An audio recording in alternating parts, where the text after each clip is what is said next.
تلك الدار الآخرة نجعلها للذين لا يريدون علوا في الأرض ولا فسادا والعاقبة للمتقين. Kemudian beliau terangkan di sini tentang penamaan, ya, dalam masalah iman. Kata beliau, "Wa naqulu an-nasu indana mu'minuna bil ismi alladhi sammahumullah wal iqraru wal hudud wal mawarith." Kami mengatakan bahwa manusia menurut kami adalah mukminun dengan nama yang Allah namakan. Demikian pula ikrar, hudud dan warisan. Iya.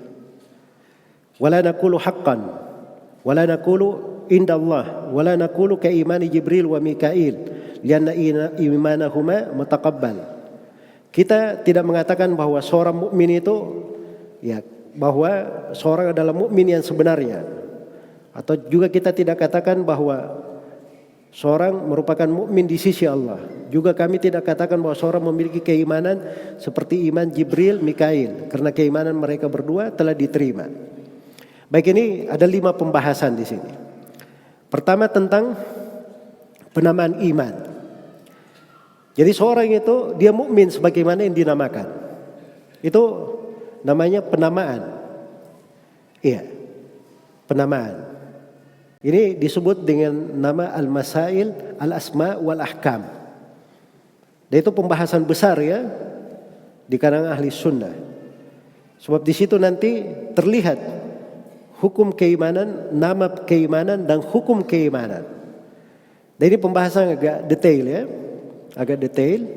Kita sebenarnya perlu waktu untuk menjelaskan hal tersebut. Cuman globalnya begini.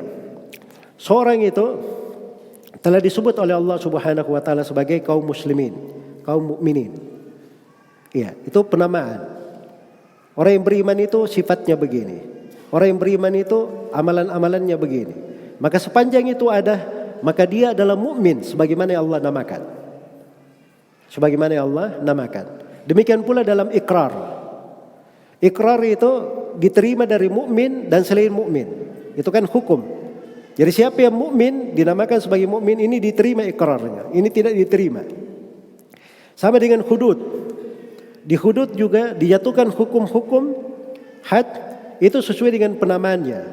Ya, kalau dia mukmin, ini dijaga darahnya, tidak boleh diganggu. Dia non mukmin misalnya, dia murtad, hukum murtad ditumpahkan darahnya di pengadilan dengan hukum pemerintah atau yang semisal dengannya. Itu kan penamaan ada pengaruhnya di dalam hudud. Demikian pula dalam warisan. Sebab dua penganut agama tidak boleh saling mewarisi. Tidak boleh saling mewarisi.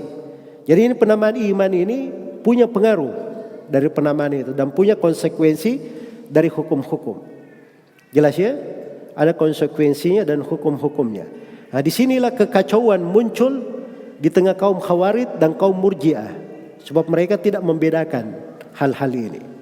Baik, itu sudut yang pertama. Ini mencakup 2 pembahasannya tentang penamaan iman dan penamaan iman pada sejumlah pembahasan.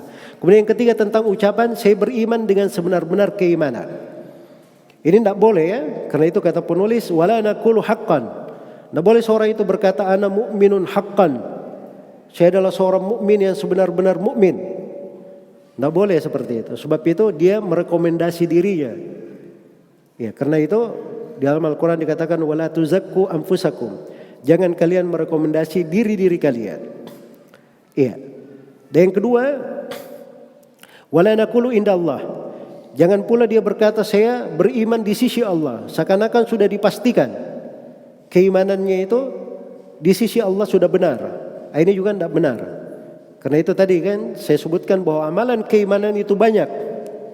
Ya, kalau dia melakukan semuanya tidak mungkin dia bisa mengatakan saya melakukannya semua. Mukmin semua jenis amalan keimanan dia kerjakan. Iya. Baik. Selain daripada itu sudah berlalu bahwa iman itu bisa bertambah dan bisa berkurang. Ya, kalau dia selalu berkata saya mukmin sebenar-benarnya, artinya imannya tidak pernah bisa turun. Dan mungkin tidak bertambah lagi sebab dia sudah di atas puncak iman terus, sempurna imannya. Nah, itu bukan ucapan ahli sunnah.